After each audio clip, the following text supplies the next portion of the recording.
بطول باش و پنہا شو ازی اسر کہ در آغوش شبیر بگیری، اے مسلمان عورت بطول بن جا، زہرا بن جا، اور اس عصر سے پنہا ہو جا، چھپ جا، علیحدہ ہو جا، تاکہ تیرے آغوش میں حسین جیسا بچہ پیدا ہو۔ یہ پہلا ہے حجاب، سیگریگیشن آف سیکسز۔ میں نے ضیاء الحق صاحب سے کہا تھا، کیونکہ ان کی شورا میں شمولیت کی میں نے جو ہے دعوت قبول کر لی تھی، مشورہ دینا ہے۔ میں اپنے مسجد کے ممبر سے بھی مشورے بھی دیتا ہوں، تنقیدیں بھی کرتا ہوں۔ جیسے انگریزی کا محاورہ right from the horse's mouth, تو right into the horse's ears کچھ کہا جا سکے تو اچھی بات ہے۔ میں نے ان سے کہا آپ نے پی آئی اے کو ڈرائی کر دیا، شراب بند کر دی، اچھا کام کیا، بہت عمدہ کیا۔ دنیا تو یہی کہے گی نا کہ دقیانوسی ہیں، چلیے برداشت کریں، لیکن یہ ایئر ہوسٹسز جو جاتی ہیں کرو کے ساتھ اور دو ہفتے باہر رہتی ہیں، یہ کون سے اسلام کی روح سے جائز ہے؟ عورت محرم کے بغیر حج کو نہیں جا سکتی، محرم کے بغیر عمرے کے لیے نہیں جا سکتی، اور یہ قانون تھا پاکستان میں۔ نے کہا آپ عورت کو نہیں جانے دیتے حج کے لیے، حالانکہ وہ ادھیڑ عمر کی ہوتی ہیں، عموماً بوڑھی ہوتی ہیں۔ ہمارے یہاں جوانی میں کون کرتا ہے حج؟ بہت شاذ۔ یہ تو آپ کو نظر آئے گا جاوا، سماٹرا، انڈونیشیا، ملائیشیا، وہاں سے جوان جوڑے نکاح کے بعد پہلا کام حج۔ کہ ہمارے ہاں تو بڈھے ٹھیرے گئے ہوئے ہوتے، اور پہلے زمانے میں تو ان کو رخصت کر دیتے تھے کہ بس رخصت ہی ہو جائیں گے، یہ واپس نہیں آئیں گے اب۔ تو میں نے کہا یہ کون سا اسلام ہے؟ خاموش، چپ۔ میں نے کہا یہ ناشتے کی ٹرے اور کھانے کی ٹرے مرد نہیں رکھ سکتے سامنے۔ میرے خلاف باقاعدہ خواتین نے جلوس نکالے پاکستان میں جب میں نے پردے کی بات کی۔ گورنر سندھ کی بیوی جو ہے اس نے لیڈ کیا جلوس کو۔ میں طالبہ کیا کہ ان کی ٹیلی ویژن کے اوپر جو ہے ان کا سامنے آنا بند کیا جائے۔ میں نے کہا ٹھیک ہے۔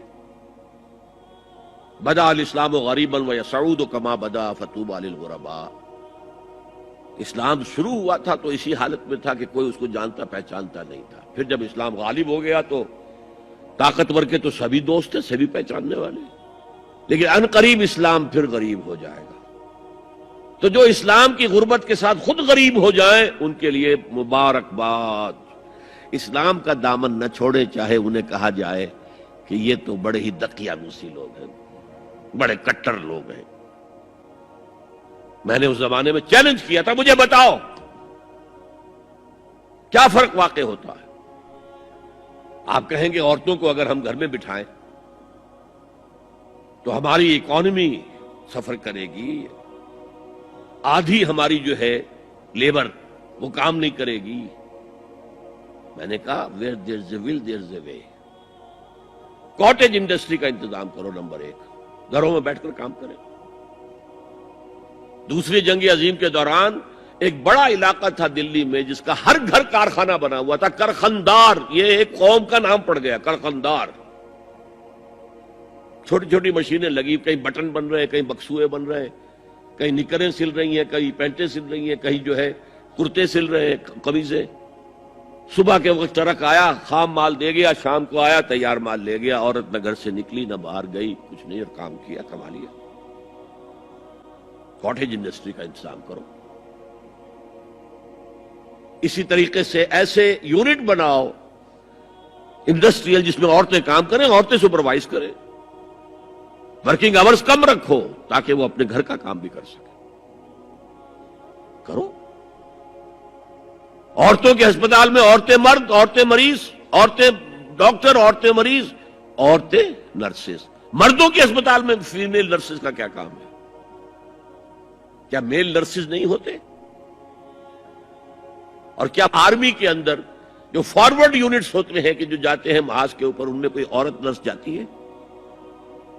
میل نرسز جاتے ہیں، حالانکہ سب سے زیادہ نرسنگ کی ضرورت وہاں ہوتی ہے۔ کسی کا بازو اڑ گیا ہے، کسی کی ٹانگ اڑ گئی ہے، کسی کی پیٹ میں آ کر کسی بم کا ٹکڑا جو ہے لگایا، تڑیاں باہر نکلی ہوئی ہیں، تو نرسنگ سب سے زیادہ وہاں ضروری ہے۔ وہاں تو فیمیل نرسز نہیں ہوتی، میل ہوتے ہیں۔ سیگریگیشن سیگریگیشن سیگریگیشن، یہ آگ اور پانی کا ملاپ درست نہیں ہے۔ تو بڑا، سب سے بڑا پردہ تو